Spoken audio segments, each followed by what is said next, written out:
everybody, and welcome back to the Josie Show, Gaming from Scratch. Today we have our wonderful guest with us, Mario, who is also a streamer, and I'm going to do some interviewing with him, ask him some questions, hear about his journey and his experience as a streamer and gamer. So thank you all for being here, and thank you, Mario. Really appreciate your time. Oh, I'm so happy to be here. Thank you for having me. This is we just met like 30 seconds ago.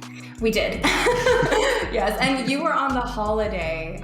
Nick said that you did some things with the holiday events. Do you remember? I did like 4 out of the 6. Oh, I did like one thing. I did a one shot for Dungeons and Dragons. It was Okay. like for some of the streamers, and Nick was involved as well. That's a little bit of that. And how long have you been with the Titan? I want to say for about a year now, a little over a year. Okay. I believe. I think like I was one of the first ones they recruited. So however long Titan streaming has been a thing, nice. that's how long I've been here. So you're an OG. Yeah, I'm an OG. You know, just nothing bad about it. That's approaching 2 years. Oh my gosh! Wow. That's yeah, crazy. we are. That's. It doesn't seem like that at all. And what do you do podcasts or you do streaming as well? So I am a streamer. I've taken a little bit of a break, but I started streaming at like 22, 23 during the pandemic. I started gaming too. I was not a gamer. Woo. And that's why my show is called Gaming from Scratch, because I was 23 years old. My first game that was on my PC that I played was Apex M&K. And I just had to learn as I went along, and then I started streaming and doing content creation, and there we go. Wow. Yeah, that's how you do it. You got to start somewhere. I love that. That's what a mountain to climb. I too started around COVID. I think I've been doing like content creation on and off for a little bit, and then COVID happened, and I was finally like, you know what, let me just like sit down and see if I really want to do this. And it kind of stuck. So I kind of feel you there. So tell me about your entire journey with gaming. Like, how old were you when you started? What were your first games? I want to hear all about that. That's a long story. How long is this segment? We have time. We got about an hour, so we have an hour. Okay, yeah. So all about it. Wow, when did I start gaming? I don't know. I you know, like your first memory and stuff like that as a kid. And so I have a couple of those like core first memories. And when I really start to like remember things is we lived in a trailer park, me and my family. So we weren't really like that rich. We weren't really that well off. But my dad got me a Nintendo 64, and he had some games that came with it, like Legend of Zelda: Ocarina of Time, Star Fox, some tank games, and another one that had like a bunch of old arcade games on them. I forget what they're called. I remember like Spy Hunter, and then I remember there was this one where you had to like throw beer at everyone, and then there was like I think it's called Javelin. There's one where like everyone, and it's like this pixelated, because it's these old arcade cabinet games, and it's like this pixelated game where you're riding on a giant ostrich, and there's other people trying to attack you on ostrich, and you like jump on these platforms, and the ground feels like ice. And I had a bunch of other games too, but I don't remember like really playing them as a kid, and I wasn't that smart. So I didn't know how to read. Like, so this was before I learned how to read. This was before I went to school. So I must have been like, well, how old are you? I mean, I'm 26. Well, no, I meant when you couldn't read. I don't know. This was before school, so I had to have been like. I wouldn't expect you to know how to read before school, right? Aren't they supposed to teach you that there?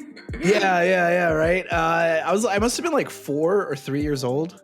Okay. When I got my system, because the Nintendo 64 came out in what, 1999, 2000, something like that. Oh yeah, something. So like that. and then I got it. So I got it. I think like 1 or 2 years after it released. And so I didn't know how to save my games. So I was just like, I would play through the games and restart them. And I didn't, and like playing a game like Legend of Zelda: Ocarina of Time, there's no like dialogue. It's all you just read everything. It's all text. Mm-hmm. So I had no idea what I was supposed to be doing. I would just run around and almost like a kid playing in his backyard, just like swinging swords around and stuff like that. That's what I would do. I would be Link in the first like village, and I would pretend like I was fighting invisible monsters. Because my mom didn't let us go outside a lot. So like I would just be inside, just playing outside in a game. And was she worried that you would get hurt or something, or like couldn't watch you? I don't know. I don't know. As I got older, she let me play outside and let me do other stuff like that. I think so. My mom, she was like a single parent, so she worked factory jobs. So when she was home, she was asleep. She wasn't really like ever awake and stuff like that. Wow. So I think it was like, well, I'm going to be asleep. I don't want my kid running in the streets while I'm sleeping, kind of thing. But that's me making assumptions. It could have been many different reasons. But I do remember Star Fox 64 like fondly, because that was probably the first game I ever beat was Star Fox 64. And the thing about that game was you could beat it in like one sit-in. And considering that I didn't know how to save a game as a kid, that was really nice. And it was also like a rail shooter. So like, I don't know if you're familiar with 64, but like you're stuck. The game takes you where you're supposed to go. And all you do is just like you shoot everything in front of you, and then you complete the game that way. So it required no like actual like effort for me as a kid. And, I discovered, and then like they have hidden pathways in the game. I remember I discovered one by accident, and I was like, because the map branches out and my ship went up instead of like the forward like it normally did. And I was like, you can go up?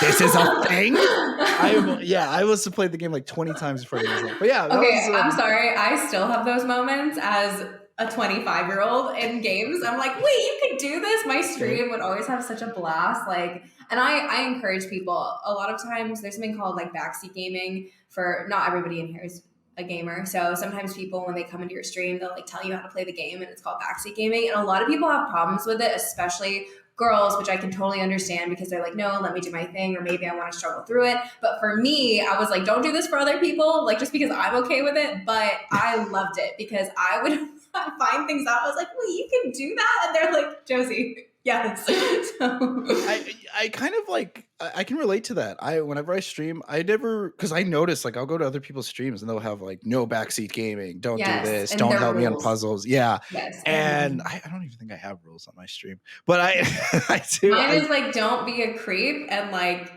be nice. Yeah, right. Yeah, so it's simple. Keep it short and sweet. Pretty easy. Yeah, that's it. I don't really mind backseat gaming as much either. I think too much of anything is bad. Of course. And a lot of people are pretty decent about it. Like they just want to help out, or they just want to give you a tip, or exactly. And I'm 100% okay with that. So I relate to that.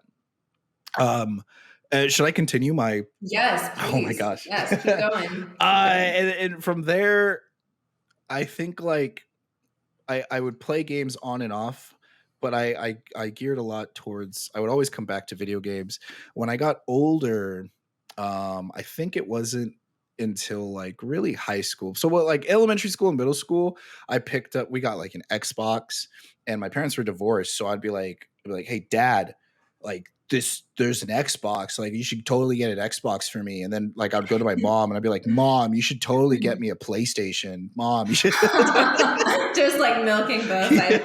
Did you have any siblings at all? Oh yeah, I have 5 siblings. Oh wow. Did they ever game too? Or? So I'm the oldest. My sister, who's 3 years younger than me, she is she's not a gamer.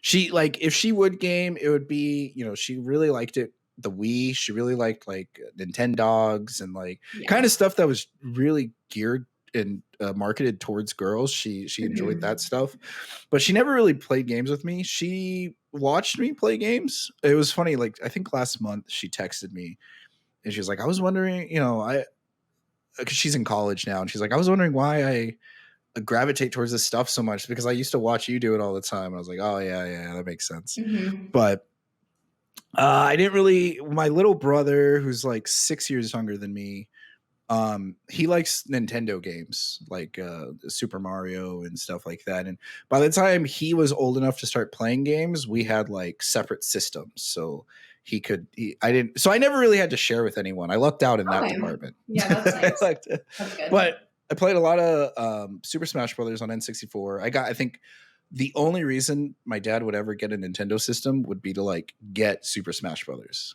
And then, that's a great game. Yeah, we'd play that. I played a lot of that. And then I got into. I wasn't much of a gamer really up until like high school at that point because I think like I'd play games when I was bored, but most of the time I just do other things.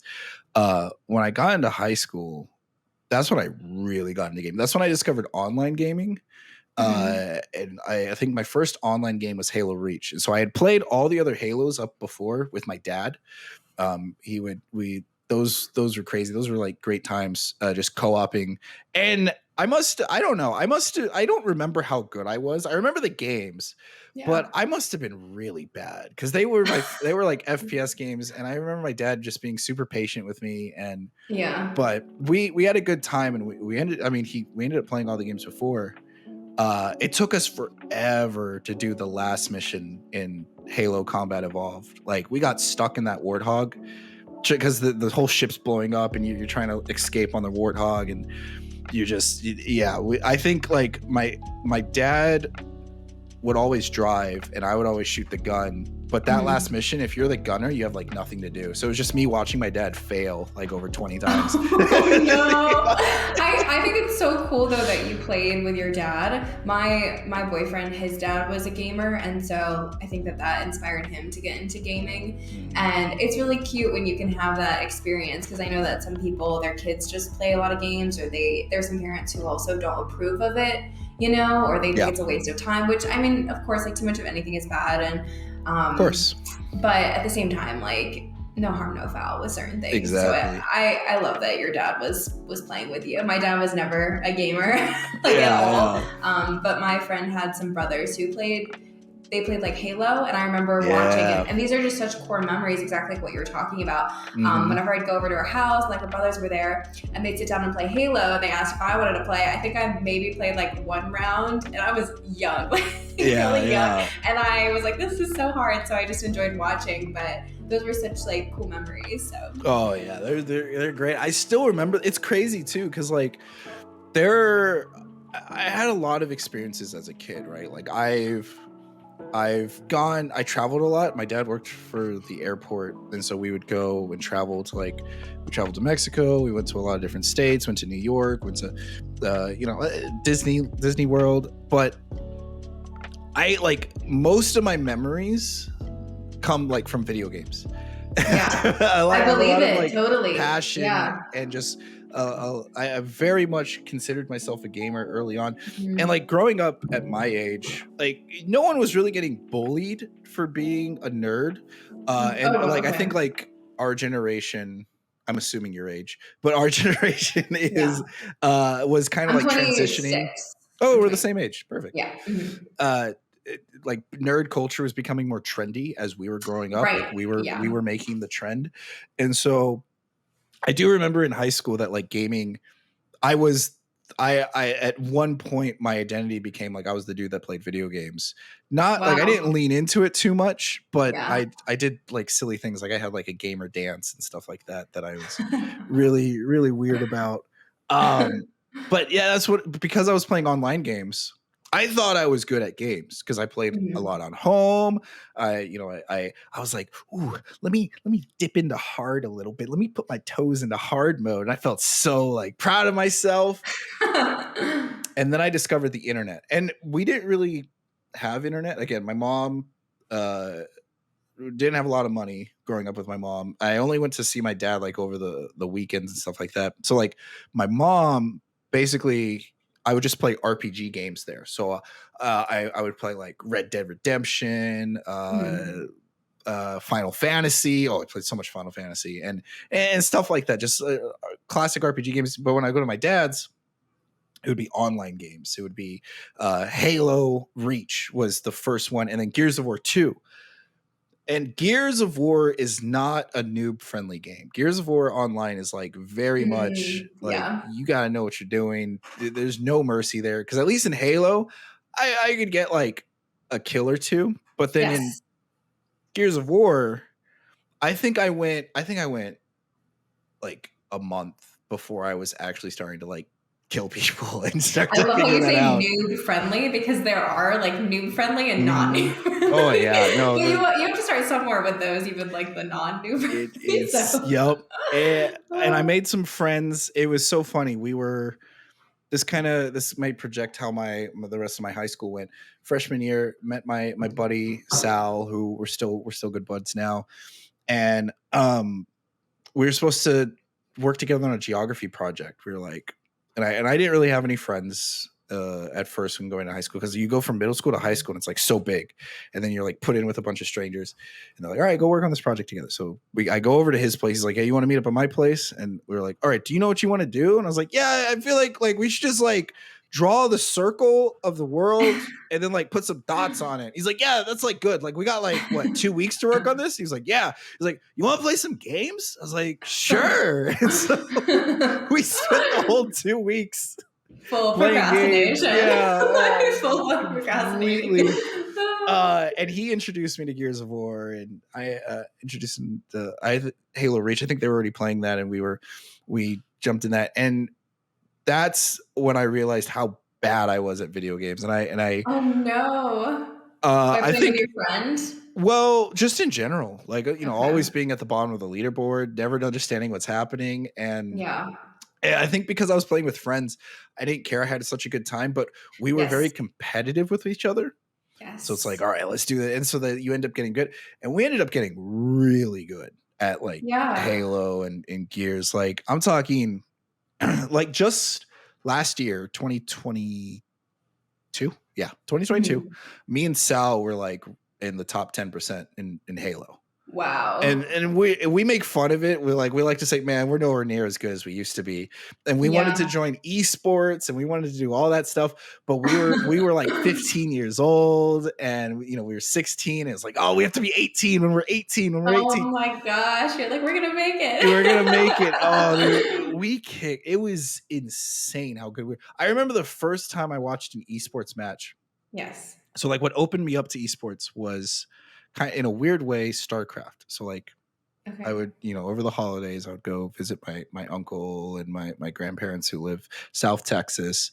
And my uncle had a PC, which I was like, whoa, what's this thing? Like, how do you work this thing? And he played a lot more like RTS games, and that introduced me to Warhammer and StarCraft. And then I learned about esports, which was like they were filling like football stadiums full of people just to watch others play StarCraft. And I was like, what? And so it's crazy. Yeah. More people watch the CSGO tournaments alone than like all of the Super Bowls or something. Right? Like it was insane. And it's all over the world too. And so many, I love whenever parents will say like, well, I don't understand why you watch like other people game, or like, why would you want to do that? And it's like, well, do you watch football? Do you watch hockey or soccer? Why are you watching other people play football? It's competitive, exactly. And I remember my first tournament that I watched, it was a CSGO tournament. My boyfriend was like, oh, we're all like getting together in college, and all the esports guys, because they were all were a part of the esports club. And this is before I even like got into gaming. He definitely was why I did.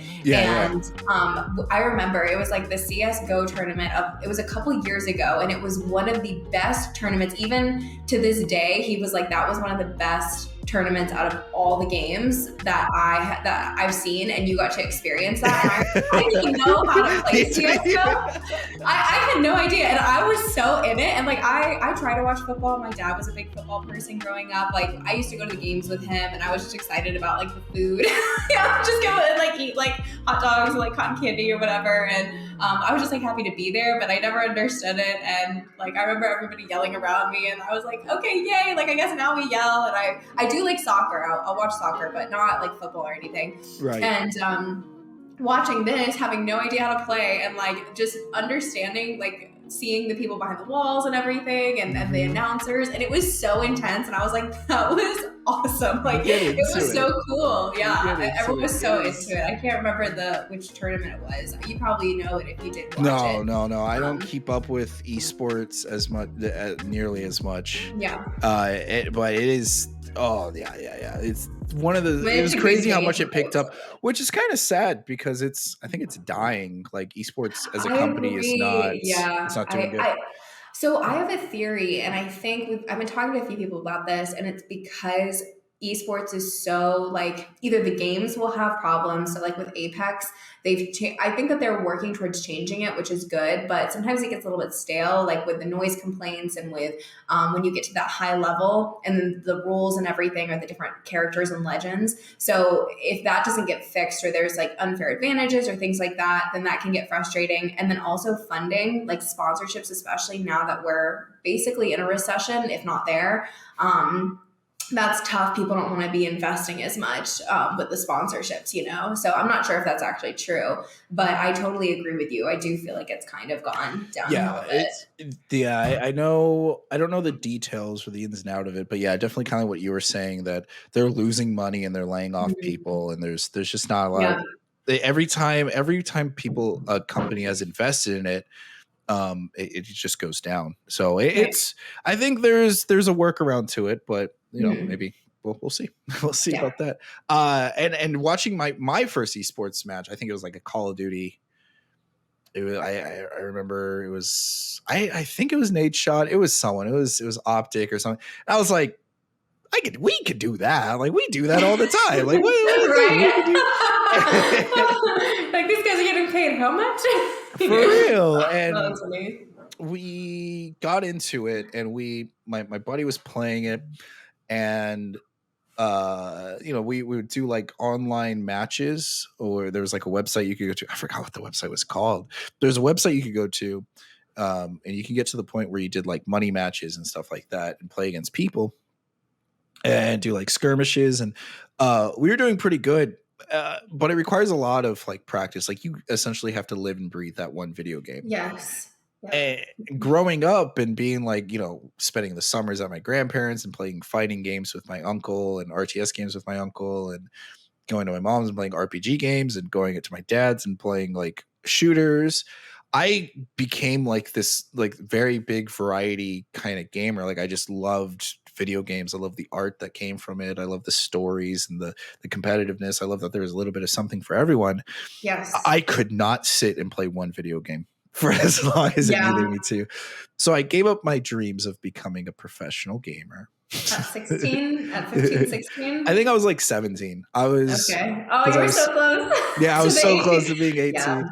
I was 17, and I was like, I don't want to do it. I don't want to sit here and play. And I'm 17. I'm like a junior, or at Yeah. this point in high school, and I'm trying to plan for college. I'm trying to be Right. realistic with my life. And my buddy Sal, though, he continues on. He gets a team, and they go and they do tournaments. But I don't think Oh, the wow. team He ended up actually staying followed together. through. Oh yeah. He really, because Wow. he'll spend Crazy. $500 on an Xbox and just play Call of Duty. Like, so Yeah. that's like perfect for him. He only plays like 2 or 3 games. Which what I learned is normal. Like I worked at GameStop for 5 years, and I'm the weirdo. Apparently, like most people buy a console, or they'll buy something and they'll play just one game on it. They'll play maybe 3 games if they're like, they're a high roller. But that's why I think live service games are becoming so popular right now, is because Yeah. a lot of people are kind of loyalists. They play like 1 or 2 games and they Yes. stick to that. Absolutely. And I learned that kind of the hard way while streaming as well. But and then I went to college, and I guess this is going to this might lean into a segue for you, but I could never really figure out, like, nothing ever like felt right. Nothing ever fit for me in college. So I was like, I dropped What do out. you mean, like studying? Yeah. Like I went for criminal justice, Okay. And then I was really close for a bunch of different reasons. I was like, I'm gonna be a lawyer, and like I worked at this golf course. I worked at like one of the biggest golf courses in America. I met like the former president there and a bunch of different like pro athletes, and Wow. yeah, Where was this? It's in Texas. It's called Okay. Vaquero. Okay.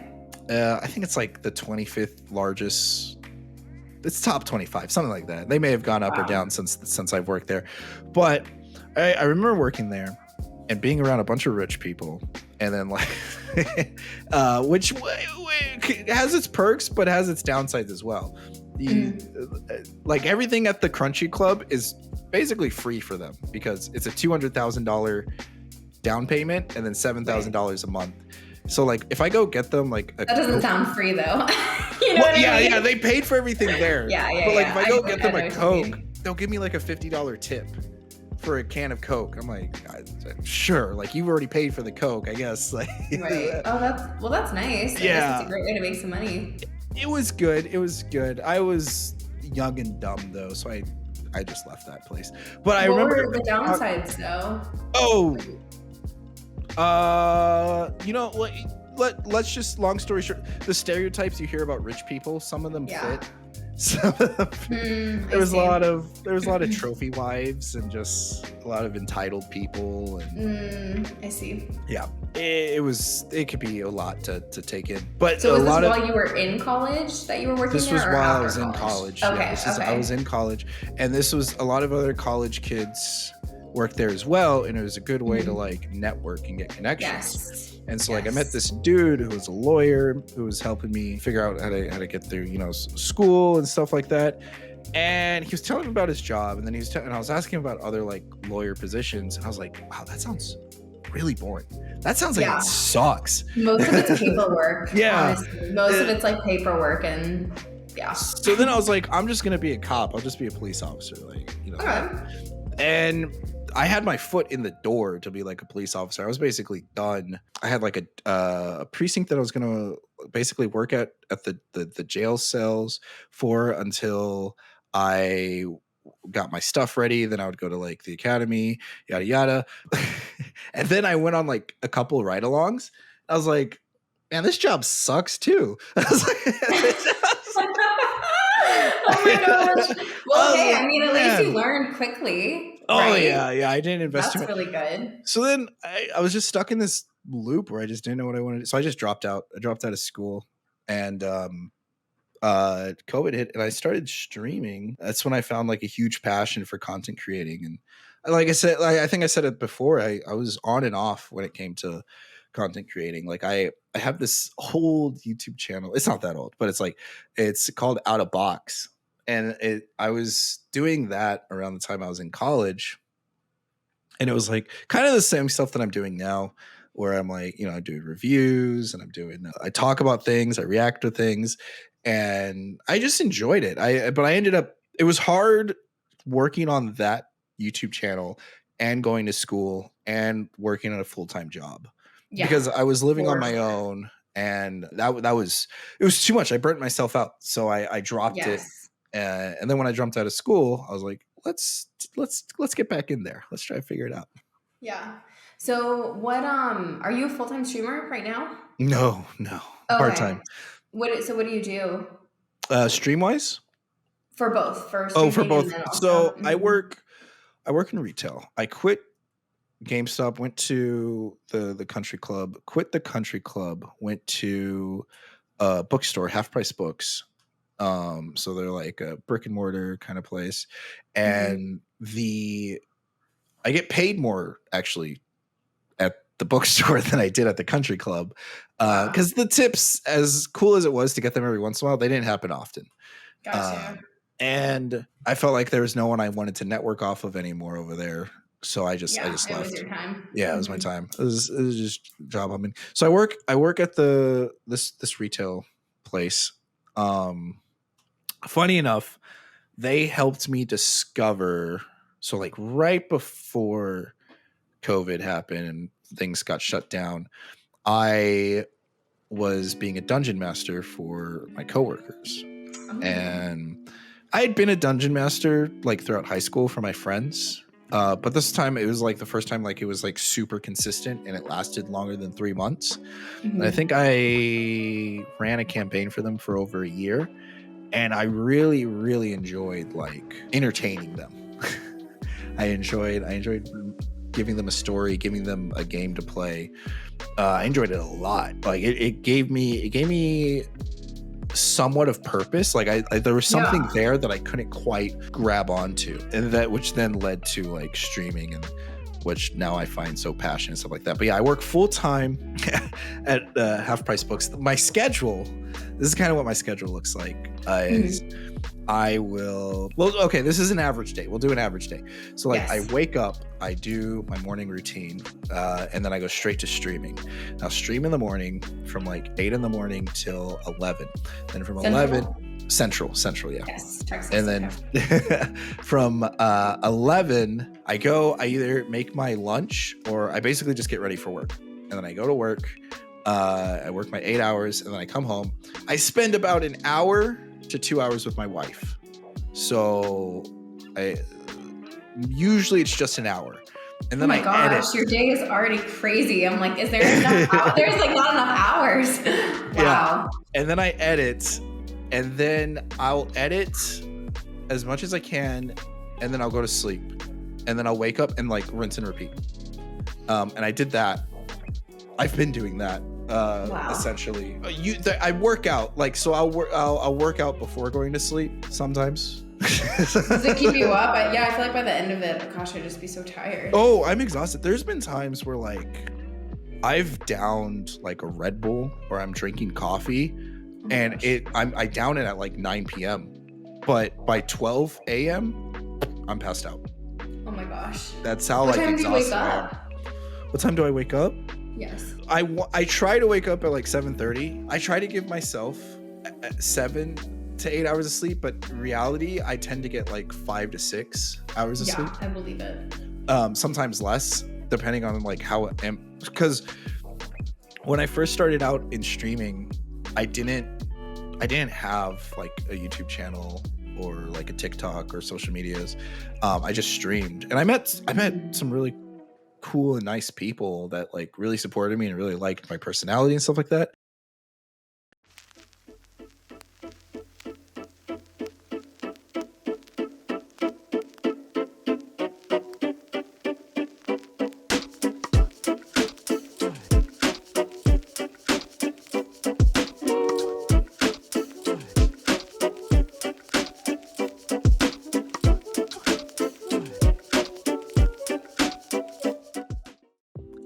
Hey guys, welcome back to Gaming from Scratch with me, Josie, your host, and I am interviewing Mario over here. So we're going to keep talking about his journey, his experience streaming. We're now picking up on all the different jobs that he's had and about his routine. So yes, keep talking about that. So you were saying what time that you wake up and with editing and everything. So yeah. Oh yeah, with editing, I will I'll get about like maybe 5 hours a week to myself, like just personal time that I don't give Mario, to my wife. How do you do it? That is so crazy. I love it. I genuinely love it. Like at first, so like when I first started streaming, if we turn back the clock a little bit, and I was talking about this, how I was meeting people, some of my now mods found me, and I didn't do anything, and I was like, there's this, I forget what it's called, so I'm gonna use layman's terms, so I apologize, but when you first learn something, or when you first want to do something, there's this optimism to it. Yes. So you're super excited, you're super there's like motivated. a chart for that, right? Yeah. And then, I forgot the name of it. I know exactly what you're talking about. Because you don't know what you don't know at that time, and you see what you could be, you see the potential. Yes. And then it gets hard. It gets hard. You start, and then it goes down. It goes down. You become pessimistic. That shows this. Yes. Yep. So once you figure out all the stuff you actually don't know, you're like, I don't think I can do this. I don't think. Right. So that's happened to me a lot. I first, and I've made an effort to I had to get over a lot of humps. I had to get out of my comfort zone a lot. And it was such a new territory, and I self-taught myself everything. And I feel like I'm kind of a slow learner in the space. I am too. I am very much a slow learner. If it weren't for my mods and my boyfriend, like he had already been streaming and he helped me set everything up. I'm horrible with technology, like absolutely awful. I didn't even know. People are like, oh, what kind of computer do you have? What? And I'm like, babe, what kind of computer do I have? Me and you are in the same boat. Yeah, I had a lot of help. We have a running joke in my community where like I call for IT. That's my wife. Yes. It's like I'm like, hold on, let me get IT in here. Like I don't know a lot of people anything. are IT though. It's what's funny. Like a lot of the people that would watch me, they legit like their jobs were IT. Their jobs are engineers. on calls with them, and so I was like, oh, thank you. I was so fortunate to have help. And like if my mic would be messing up because the technical issues, like, and there was one time when I was streaming. This is actually part of why I'm taking a break right now. Yeah. My internet kept crapping out. Oh, and I hate that. They said that the node was like, we had the people come out and they said that the node, there was like interference there. It was awful. And then they were like, oh, we fixed it. So then I'd go live and then 30 minutes in, it would just completely crash. And people don't understand, if you're not a streamer, you can't just come back on. Nope. Because then it's like you've already killed it. And I mean, maybe you can, but it's just not the same. And then people are confused. And it happened consistently. I hate it. I've been there. I've had that situation. It's so frustrating. So I have two questions for you. Yes. One's relevant, one's not relevant. The first question is like, I've called my internet company. Tell me if you've had this experiment, because I pay for like the most expensive. We do too. That I can get. When you're a streamer, absolutely. And so when my internet's going down, I'll call them. I'll be like, hey man, my beep is not working, man. Like I need a freaking what's going on? And there's this like you're talking to them and they're on their computers and they're like they're going like this, like, okay, what's your account number? And then you give them their account number and they're like, well, have you tried plugging it back in? Have you? And then they read your account. And turned it back on. They read your account. I know what I'm doing. They see you're a platinum member that you're like, and they're like, they sit up straight and like, Mr. You're our okay. We'll get this fixed for you as soon as possible. Their whole tone shifts, and you're like, yeah, that's right. Yeah, that's right.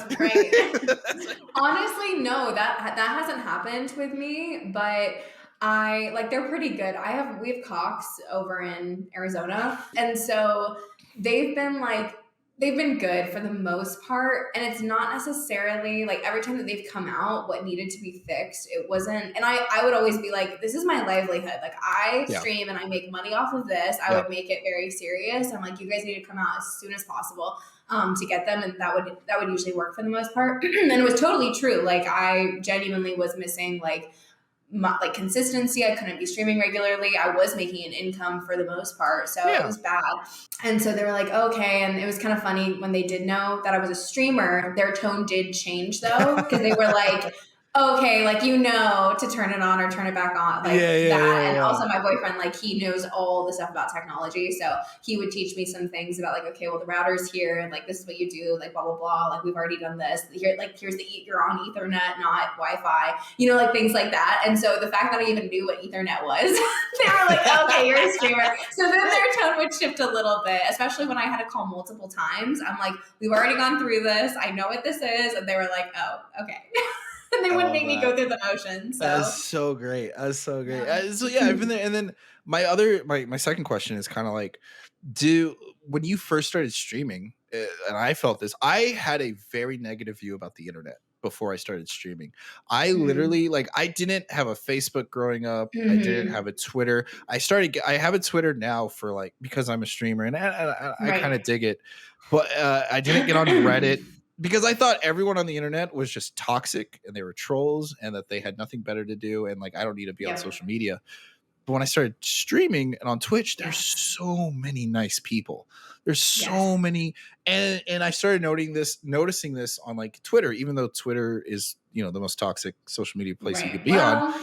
TikTok's pretty bad too. TikTok's pretty bad as well. Yeah. So, but I started noticing this on other platforms, and I'm like, okay, it's that thing where it's like the squeaky wheel gets the oil, where like, the toxic people are just louder than the nicer people, and Well, it's not even that they're louder necessarily, but as people, this is like a fun fact. If somebody compliments you versus somebody insults you, you need 9 compliments per insult for it to even out because Oh man. insults affect people more. So they're not Wow. louder. It's just like a human natural instinct and characteristic. That's So it why affects you I more. wonder if that's why guys are so gay to each other. Like that's why we Maybe. They it's just like, need bro, I some love you, love. bro. Oh man, I love you too, bro. Okay, wait, I really want to go back to this because I remember you saying that you didn't really grow up that much with the internet too, and you didn't have a Facebook. So I didn't either. My parents were very strict and they were super weird about it. I think now I realize it was mainly because of like how many predators are on there, especially having 2 It's so like younger bad. girls. I remember I made like an AOL email account, which I still have, and that's where I created my Facebook. I was 13 years old and I was like, okay, I'm 13, I'm a teenager, like all my friends have it, can I please? And my dad was like, why do you have an AOL like email? And was like so worried. And I was like, why is he so freaked out? I'm so confused. And now I realize like what goes on, you know? And I totally get it.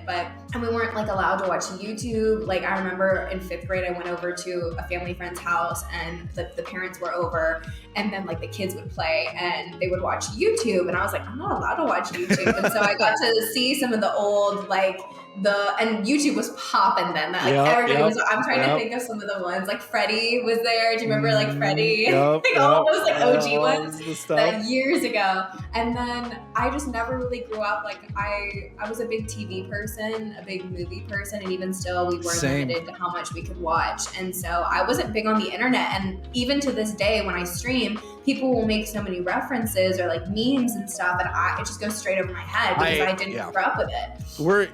I relate to you a lot. I've learned a lot about you today, and I'm like, because I feel like all my other friends and all my other, even like people online, as much as I like, which is so funny because my whole content is based around like pop culture because I enjoy pop culture.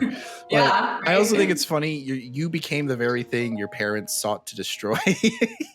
Yeah, well, you know what's funny though is that they just didn't even know that it was out there. And I actually had my parents come to visit me last year, and I'm so mad because I didn't save the VOD and it disappeared. But I actually like was telling them about my streaming, and they're in North Carolina, I'm in Arizona. They came out to help with some stuff around the house and just to visit. And I was like, oh, I have my stream. Do you guys want to come and say hi? Like, I'd love for you to see what I do because I talk so much about it. And they'd watch my boyfriend. He was a big streamer at one point, and he would play competitively. Nice. I was never like competitive. He was huge on Hyperscape, and then that game died. He has had such an interesting journey. He was on my show like when I first started it on here, and it was really cool to hear all of his stuff. But so anyways, they came and they were like talking to everybody on the stream, and I was like, God, like, please behave. I told everybody, I was like, y'all better behave. My parents are on here, and for the most part, like everybody it was such a cool experience. Like my parents were sitting behind me and like talking to the stream. And that's so sweet.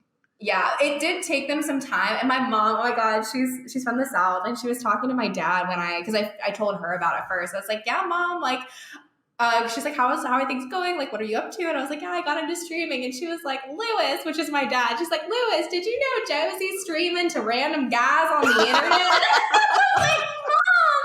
I was like, do you know how wrong that sounds? I was like, I promise, like, I keep everything like it's not like that. And she's like, okay. And she's very like conservative and proper and so I was just like, Mom, you have got to be careful with what you're saying with that. I was like, oh my God, people are gonna think something totally different. And she's like super like naive as well with that stuff. So like, you've got to be careful with it. She's like, oh my gosh. So yeah, it was fun. So even though you're right, it is like I've turned into, I think they were more worried like as a kid, but now that we've gotten older, they're like, okay, we did our best. I think they were a little too strict if I look back at it, but I totally see why they did what they did. And so it makes sense, but they're super supportive now. How do your parents feel about what you do? They're not as supportive at all. You've a totally different experience. Oh yeah. Well, I can relate to what your mom said because I remember my mom talking to me and I was telling her about like, my mom's from Haiti. So like English Oh, is wow. like her Yeah. third language. And I don't try to, I sound like a 3-year-old when I try to speak Creole again. So Yeah. but when I told my mom, I try to explain it like I'm explaining it to a kid, just because like she doesn't keep Yes. up with it. And so I say, Right. I'm like, oh yeah, I make videos and I put them on the internet. I put them on the computer, Yes. and people give me money for them. And she gets quiet. And she's like, "Are you doing porn? Are you?" Right? There was I was somebody like, on TikTok that "Mom." was like, I'm pretty sure my dad still thinks that I'm like an OnlyFans. And she's I like, was, that's not it. I was like, "No, Mom." I'm like, "No, I'm not. I'm not doing that." Like, and same with my dad. Like I told my dad wasn't. They just don't get it. It's like No, a different he kind world. of he kind of laughed at me when I told him. It's just so crazy to them. Like the fact that you Mhm. can record yourself and people pay you money, even if you're just like playing games and not Yeah, like, you don't even have to do anything like revealing or risque. It's just like community. it I is. think Yeah, having my parents come and like watch what I do and they saw me play a little bit, that was helps. like, that was so incredible. And they were like, I don't really know what this is or like what, but they were just around and I wanted to love that. see. And then I showed them like, this is how you read chat. And so they were reading chat and like talking to the community. And I told everybody that they were coming and to please like be there just for like the first 10 minutes. And I played like a game of Apex that they got to see. And that helped tremendously. They were like, oh my God, this is so fun. Like I could see you being really good at this. Yeah, oh, So yeah, yeah. My mom found my TikTok. I don't know how, but oh she found my God, my sister TikTok. found mine, and I swear TikTok. I put like it keeps saying like share with your contacts, and I'm like no, Nope, nope, no, no. nope, And then nope. Every everybody's like, time. I found your TikTok, and I like Yeah, block, it's block, block, so block. Like embarrassing. And no, it's like all I do is I don't do anything bad. I just post. it's cringy though. I'm It like, is let me be cringy. I get so cringy, embarrassed. let me And then be like the thing is, cringy. and then and my dad, I visited him last weekend. We had like dinner together, and I was like, yeah, I just did my taxes for my stream, like just kind of like, yeah, I'm doing taxes for that thing you laughed at me about. He's like, oh, Right. you're making money from that? I was like, yeah, a little bit, Yeah. enough that it pays for itself. But Right. um, when coworkers ask, they're like, oh, what's your tag? Like, what do you do? Like, I was like, oh, I don't want any of my coworkers to find me. Like Right, I know. I had some people from high school. I'm fine if they find my Twitch when it's live. That's okay. I mean, it's a little uncomfortable sometimes, just because it feels like worlds are colliding that you didn't really like yeah, want. yeah, But that was okay for me. But when people found my TikTok, because that's where I wanted to experiment on like trends and videos, yeah, and I wouldn't do stuff for my stream because I didn't have like the best editing software and I didn't have the time for it. So it was easier for me just to do like quick trends or things.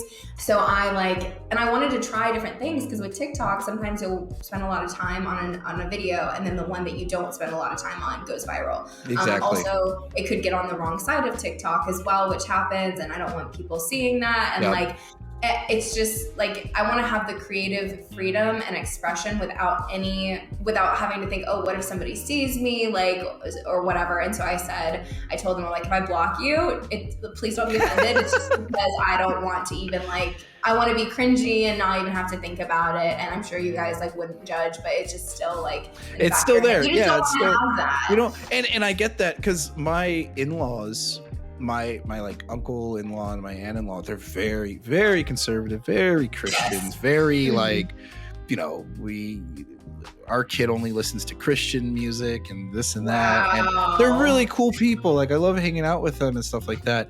But my TikToks are so not appropriate. Yeah. Like, I had a couple that weren't super appropriate too about like some of the jokes. And yeah. I'm like, I don't need people seeing this. I'm like, one of my clients, so I have a digital marketing agency, and one of my clients found me because they're in my phone, and I blocked immediately. And it was cool because I did have, like, I grew over 10,000 followers in less than a month. So at least it showed that, like, I knew what I was doing. Yeah. But I posted 3 times a day, every day for that month, and I tried new content. I was constantly thinking of ideas. Like, I worked so hard for that. And I even tried to do a couple of thirst traps because I'm like, girl, this will be easy. Those didn't work at all. all right, we gotta switch it up. I think that's a misconception. I genuinely It's believe that totally like being a girl does not make it easier to be a no. content creator. I 100% agree with that. I do think it has its advantages, Yes, but I figured it out too, and this is what I've heard a lot of other girls say. Being a girl, because there's not like as many in the space, and guys like love seeing girls, you can you're a get them niche. in. Yes, Mhm. yes, That's it's a it. niche. You can get them in, but then being surrounded by good people that you want there That's is a hard. challenge. And then also they might just leave. Like if you aren't entertaining or you're not like, if there's no reason to stay, your community's not good, then they won't. So that's the advantage, is that I do think because of the niche, you can get people in, but that's it. Yeah. And that is an advantage, but then there's also disadvantages because there's harassment, there's stalkers, there's like creep. Like that's why one of my only rules is don't be a creep. Yeah, be nice. I say it to my community. I say it to it. I was like, look, I think because you're right, because it's just the niche part that's the advantage. Because whenever I go on like TikTok or Instagram, or I'm putting my categories on, there's not a category for boy gamer. There's not a category for manly gamer. There's a category for girl gamer. And that's about it. Like you're a niche, and having a niche makes you easier to be discoverable. Yes, but exactly. I'm sorry if this insults you.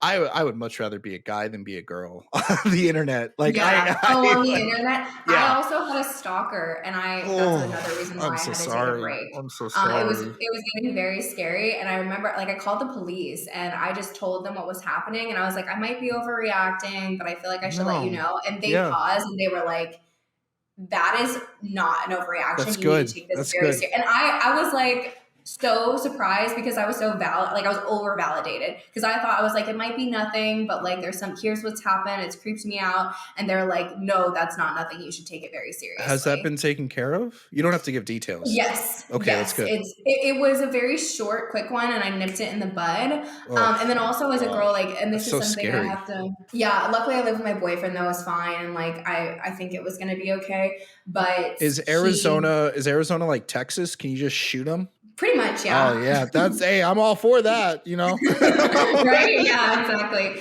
And a cop did like come by and do a drive-by, which I noticed, like, and then they came and like talked to me. So they came and spoke to me in person, and they did a drive-by later, which was really like, again, super validating. But I nipped it in the bud. It was pretty good, but then it was scary. And then also with all the like, I've heard some other girl streamers too talk about like deep fakes and what AI is now able to do. And then the hate raids, it's like, and that's also made me a little bit hesitant. And so I've have some great guys though. Like I really do have a fantastic community and group of people who would support me. I'm glad to hear that. I'm good. So lucky. I don't know how it happened. I'm just so fortunate for it. I genuinely do think that like there are more good people out there than the bad ones. And and that's like what you were saying before about assuming that the whole internet was just super toxic, and there are toxic people, but I also think that you get what you attract, like what you put out is that energy that you, and shit happens, of course, but for the most part, like your vibe attracts your tribe. That's what. Yeah, I love that. I want to steal that. Ooh. Take it. I like that. Yeah, and I feel like I'm still struggling as a streamer. I hear you. You got the 10,000 views, and I envy that, or the 10,000 followers, and I envy that. But you worked for it. Like you were posting 3 videos a day. And my first, I've probably been making content now for about 2 years now. And my first year, I didn't take it seriously. It wasn't until like last year that I was like, all right, I'm going to take it seriously. And even when I told myself I was going to take it seriously, I was still slacking and messing things up. And as I figure out more of what I need to do and more of how hard I need to work, I'm like, wow, this is going to be a commitment. It's a commitment. It is. Yeah. It's a big commitment. And the more progress I make, it's very fulfilling. There is a huge sense of fulfillment because it's so challenging. And there's a reason why there aren't like so many streamers having 10 average viewers. You're in the top like 20% of all streamers or just something. Having double digits is already crazy, and like it's hard, and also the competition out there too. So you said that you start streaming from 8 to 11. Do you do that every day? Or no, I basically I do it Wednesday, Thursday, Friday, Okay. So I So you're streamed, I consistent basically, though. yeah, I streamed. I wasn't before, but I am now. Consistency is everything Consistency is too. key. Yep. I also wasn't, there's so much stuff that I wasn't doing that I'm doing now. And Right. I lost a lot of viewers. I lost so many people who, like, early on, I don't know, for lack of better words, I went viral. I was playing Call of Duty, and I think Okay. this bigger streamer, I don't think I got rated. I don't know what, I must have gotten rated or something. I was playing Call of Duty, and I had like over 500 people watching me at one point. Holy. Yeah, it was nuts. And, I had people, and like, this was early on to my streaming career. Oh, wow. And I had people being like, oh my God, you have such a great personality. You're really good at what you do. You're really good at this game. Like, yada, yada, yada, yada, this and that. Like, I was getting so many compliments, and there was no like trolls. Right. And I was like, what's going on? How do I handle this? Wow. And I lost everything because I didn't give them any reason to stay. And Yeah. and like, that's a good experience. And like, it doesn't hurt. Oh, that like, sucks talking about though. that. It does suck. It's a lesson, but it's a hard lesson. And what I learned from that is, because a lot of people say, oh, it's just luck. Oh, it's just luck. And I genuinely believe that there's skill involved. But what the luck factor is opportunity meeting experience. Yes, I totally agree. If an opportunity rises, do you have the experience to meet the challenge? Right. And that's kind of what I've just been working towards, just giving myself as much experience as possible, making my YouTube look way better, being consistent, and working my ass off. Yeah, that's what I did. Yep. Exactly. And you have to. So if it's okay, I would love to give you like some advice on just like what I've seen. So huge for you for consistency. Like if you have, and you don't have to stream every day. I think that's ridiculous. Like if you stream 2-3 times a week is all you need. And for a couple hours, that's it. Some people are like forcing it and they're trying to do like 8 hours every day. And it's like, that's not going to. That's not going to make it. So that's already good. Just keep doing that. And then with TikTok, do you like hop on some trends, or like do you pay attention to like what goes viral and then like try to remake it in your own way? I don't even know how to catch what's going viral. So if you look in the search bar on TikTok and you type in like gamer, or like type in a couple of games that like even the name of them, like I would do like Apex gamer or like gamer girl, because that's my niche. And then I'd see what pops up from there. So you could do like guy gamer or something, and then go through. I always do like research. So I'll research what's going on. I'm like, okay, I'll spend some time on TikTok. Like you have to be careful because you'll get stuck in the scroll trap because it's so addicting, but it is really important. Yeah. And then if you can favorite videos. And so if you hold on a post and you favorite it, then you can create folders. And then you can say, okay, I want to steal, or I want to use this sound. I want to use this idea, and then change it of my own. And so do like a couple hours of research between gaming and like what people are doing and which videos are going viral. Maybe you could get your wife involved, like something like that, if something happened on stream. But don't just take clips or edit of your stream. Like you have to try a ton of different pieces of content, because one's gonna blow up. My piece of content that went viral was actually from an ALGS tournament. I just put like this EDM, like hardcore music, and had like a really catchy title, and that went viral, and I gained so many followers. And then I reposted it like 2-3 weeks later, and then it went viral again. So I got double viral, and then I had a community of people who saw my other posts, and then they're like, oh, you actually like are funny, or like this. And then I made a joke about like Wraithmanes being psycho, and like, you know? And so, and you have to try, like I've only had 3 or 4 videos like really go viral, and it still hasn't even been like anything crazy.